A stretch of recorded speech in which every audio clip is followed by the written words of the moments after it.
샬롬 반갑습니다. 강변교회 성도 여러분, 박현민 목사입니다. 우리는 오성경 공부 시간에 존 번연의 철로 역정을 살펴보고 있습니다.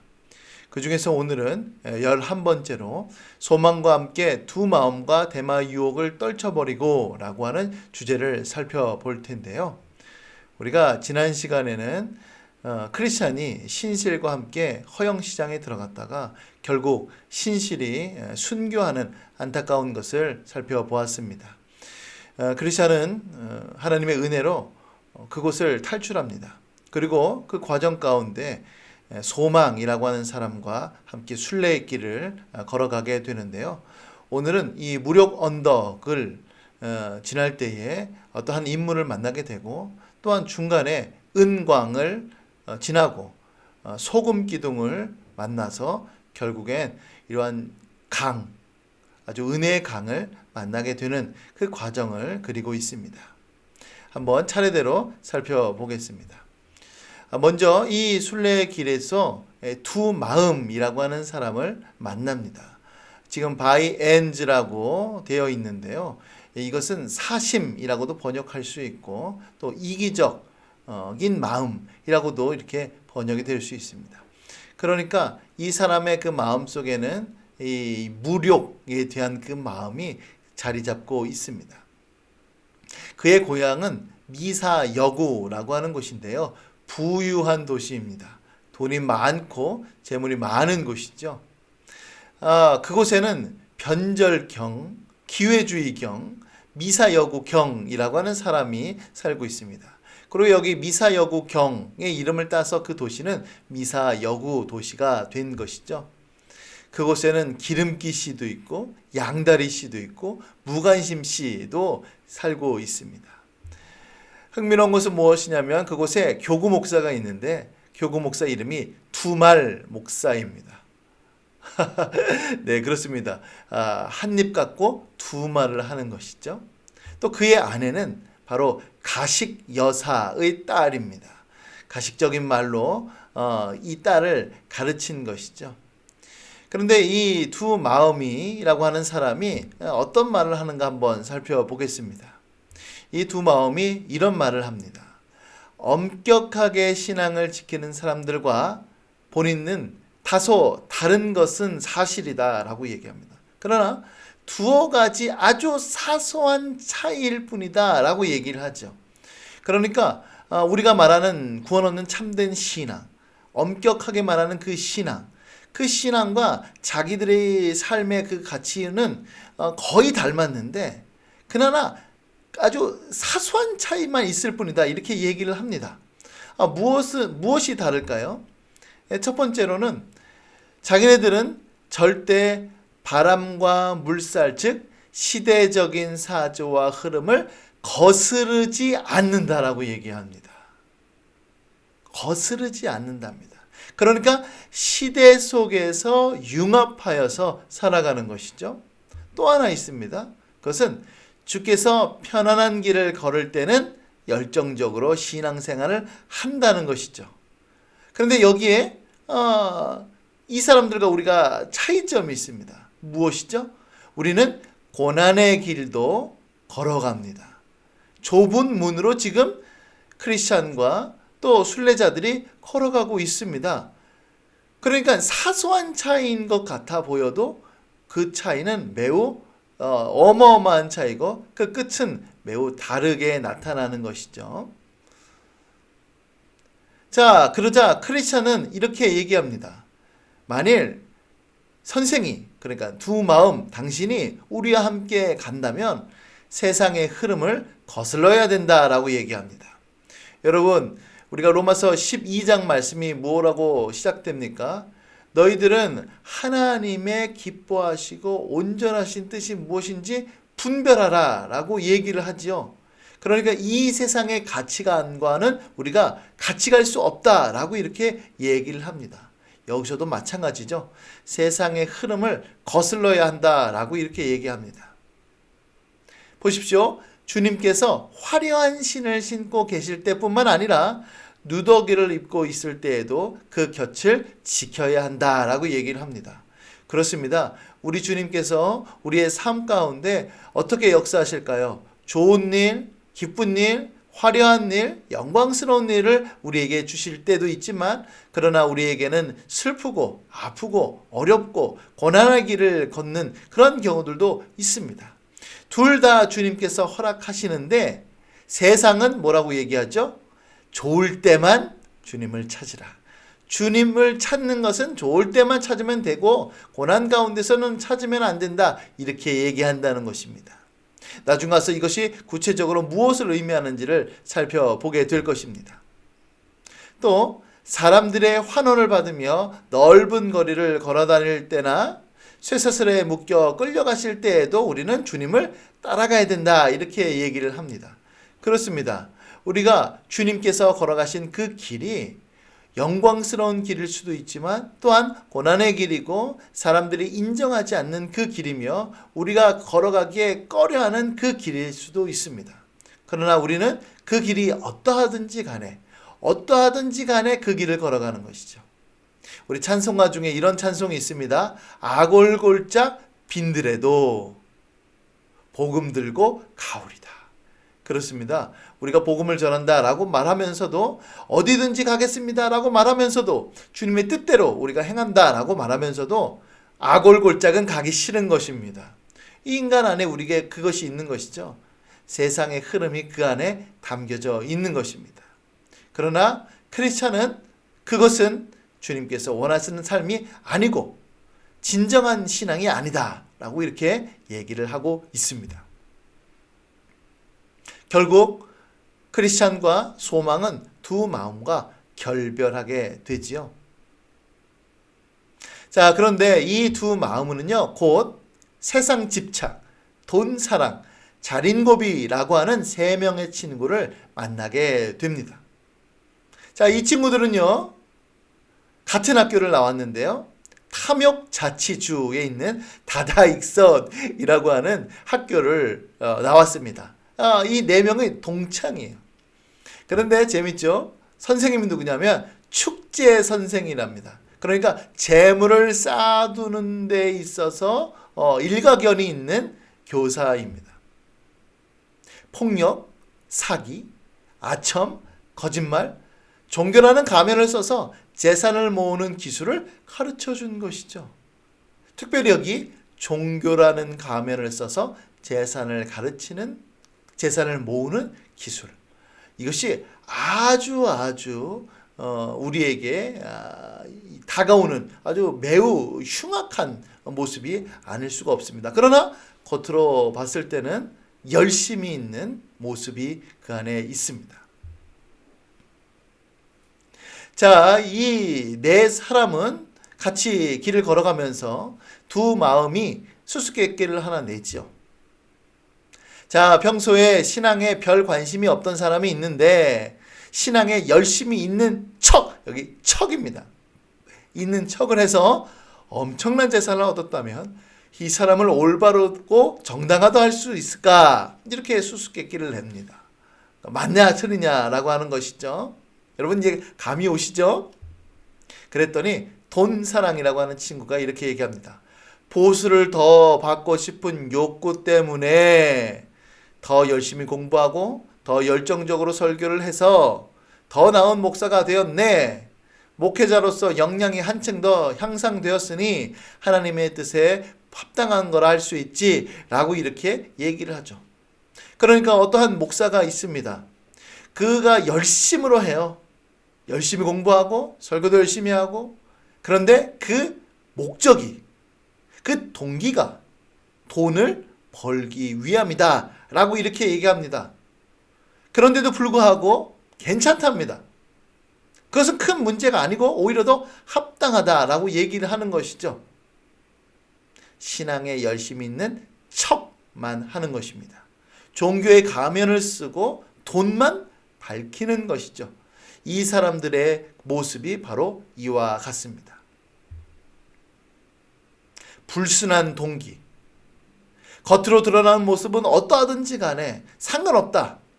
이들의 말의 의미가 그 안에 담겨져 있습니다. 그러자 이 네 사람은 크리스찬과 소망과 서로 싸우기 시작합니다.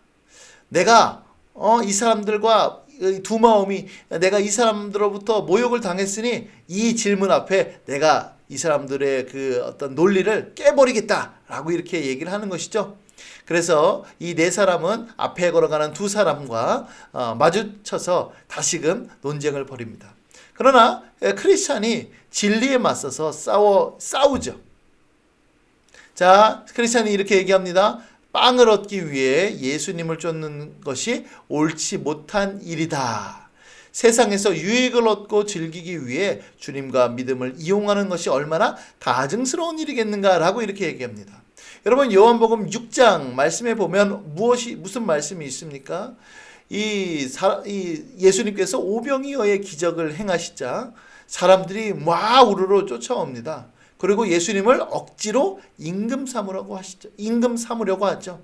그랬더니 예수님께서 뭐라고 말씀하시냐면 오히려 너희들이 그것을 할 것이 아니라 썩어져갈 그 빵, 양식을 쫓을 것이 아니라 이 하늘 양식을 추구해야 된다라고 말씀하시면서 본인이 산 떡이고 생명의 떡이고 나를 먹어야 된다 이렇게 말씀하셨습니다. 그러자 거기 예수님을 쫓았던 사람들이 우르르 도망가 버립니다.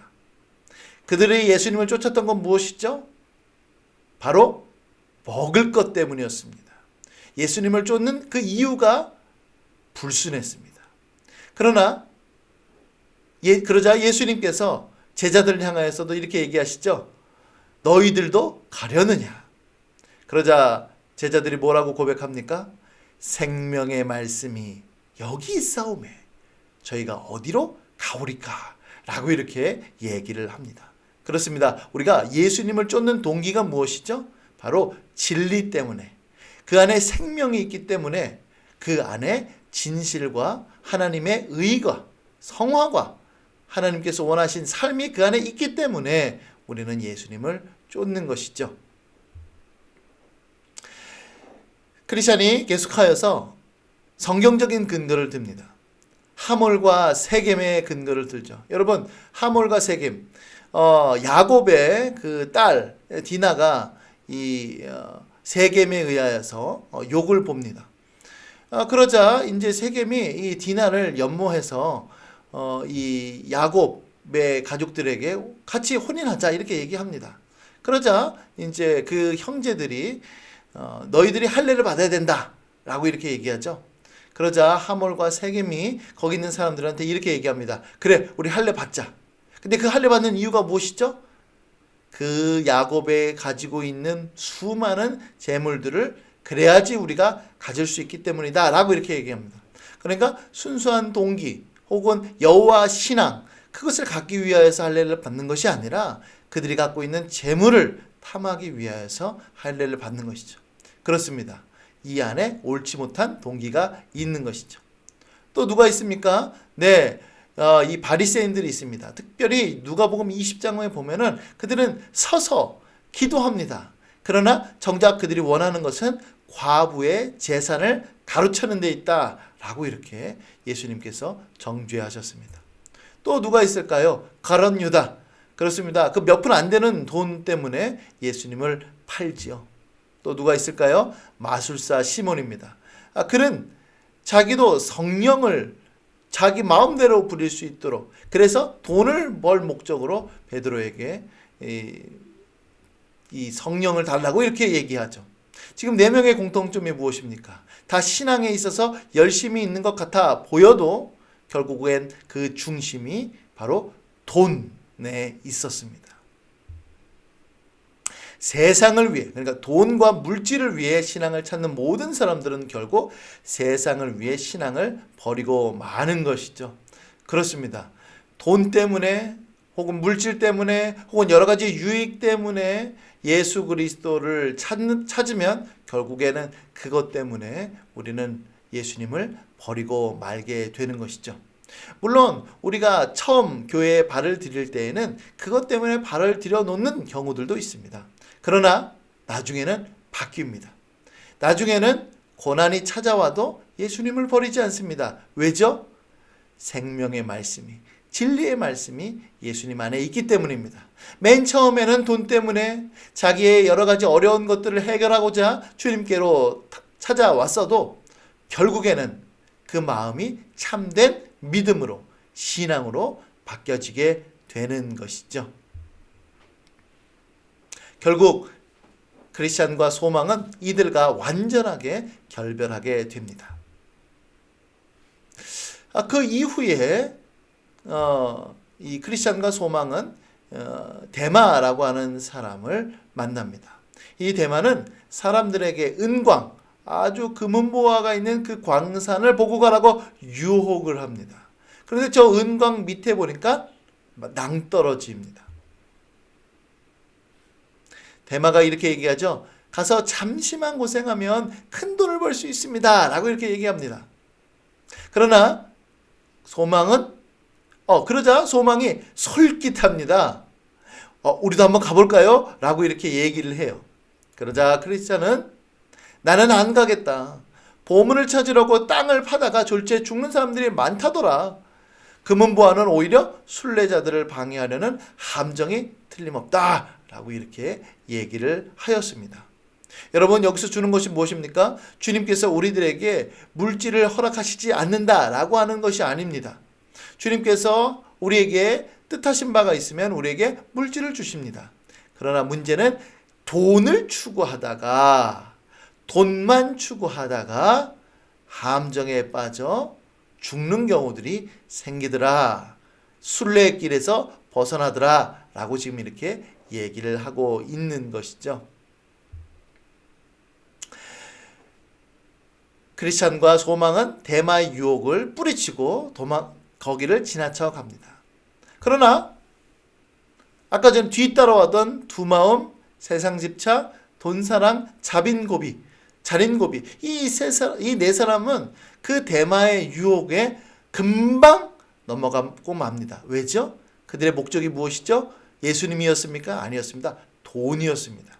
돈이었기 때문에 돈을 쫓아서 세상으로 간 겁니다. 결국 어떻게 됩니까? 그들은 낭떠러지로 떨어져 버리고 말게 된 것이죠. 유혹에 넘어가고 만 것입니다. 자, 이와 같은 것들을 다 지나가고 난 이후에 크리스찬과 소망은 한 기념비를 보게 되는데 가만히 살펴보니까 거기에 이렇게 기록되어 있습니다. 롯의 아내를 기억하라. 그렇습니다. 소돔과 고모라가 멸망할 그때 천사는 결코 뒤를 돌아보지 말라라고 그렇게 얘기를 했어도 롯의 아내는 돌아보면서 결국 소금 기둥으로 변해버리고 만 것이죠. 그러자 소망이 회개를 했습니다. 롯의 아내가 저지른 죄와 자신의 죄가 별반 다르지 않다는 것을 알게 되었습니다. 라고 이렇게 고백을 했습니다. 예, 그렇습니다. 예, 지금 아까 전에 소망이 솔깃했죠. 이 돈 찾으면 너무 좋겠다. 이렇게 그가 생각을 했던 것입니다. 그와 같은 마음이 결국에는 롯의 아내와 별반 다를 게 없었던 것이죠. 계속 얘기합니다. 그녀는 단지 뒤를 돌아보았을 뿐인데 나는 직접 가서 보려고 했습니다. 그런 생각을 마음에 가지고 있었다는 게 너무 부끄럽습니다. 라고 이렇게 고백을 하죠. 네, 그렇습니다. 마음으로도 짓는 죄, 그것이 얼마나 하나님 앞에 범죄하는지 우리는 꼭 기억할 필요가 있습니다. 그리고 그것을 부끄러워해야 하죠. 이 소망은 하나님 앞에 참되게 회개하게 이르게 됩니다. 결국 이들은 한 강가에 이르게 되는데요. 그곳은 하나님의 강이라고도 얘기하고 생명수의 강이라고도 부르는 곳입니다. 강변 양쪽에 있는 푸르른 나무들에는 갖가지 과일들이 열리고 있습니다. 나무 잎사귀에는 질병을 치유하는 성분들이 그 안에 들어져 있고요. 강물을 그들이 마시니 지친 영혼에 생기를 주는 것 같았습니다. 향기롭고 안전한 풀밭에 누워 그들은 꿀잠을 자게 됩니다. 그렇습니다. 그들이 정말로 힘든 그 여정을 걸어가면서 이 하나님의 강, 생수의 강을 만나고 그곳에서 참된 안식과 치유, 그것을 맛보게 되는 것이죠. 그들은 그곳에서 충분한 휴식을 누리게 됩니다. 그리고 그 다음 여정, 다시 순례길로 걸어가게 됩니다. 사랑하는 우리 성도 여러분, 지금 우리는 이 물질에 관련돼서 그 물질의 유혹이 얼마나 큰지, 혹은 그 물질의 유혹이 우리의 신앙의 가면을 쓰고 어떻게 우리에게 다가오는지를 살펴보았습니다. 그렇습니다. 정말로 예수님을 믿는지 안 믿는지 어떻게 알 수 있을까요? 그것은 그 재물, 물질, 그것이 우리들에게 없어졌음에도 불구하고 예수님을 믿는다, 예수님을 따르겠다라고 한다면 그 믿음은 참된 믿음일 수밖에 없습니다. 씨 뿌리는 자의 그 비유에서 예수님께서도 말씀하셨죠. 돌밭에 뿌려졌다라고 하는 것은 말씀이 심겨졌을 때 잠깐 기뻐하지만, 그러나 재물로 인하여서 근심할 때는 결국에는 그 뿌리가 다 없어져 버리게 되는 것입니다. 네, 그렇습니다. 우리의 모습 가운데 혹 우리의 기도 가운데 혹 재물, 물질, 이것 때문에 주님을 찾는 것은 혹시 없는가 한번 곰곰이 생각해 볼 필요가 있습니다. 겉으로 드러나는 모습은 동일합니다. 신앙에 열심이 있습니다. 그러나 그 마음의 중심, 그 마음의 동기에는 한 사람은 주님이 있고 한 사람은 주님이 없습니다. 그러므로 우리는 세상 유혹, 특별히 물질에 대한 유혹을 벗어버리고 오직 예수 그리스도를 따르는 십자가의 그 길을 걸어가는 우리 강변교회 모든 성도님들 될 수 있기를 예수님의 이름으로 간절히 축복합니다. 아멘.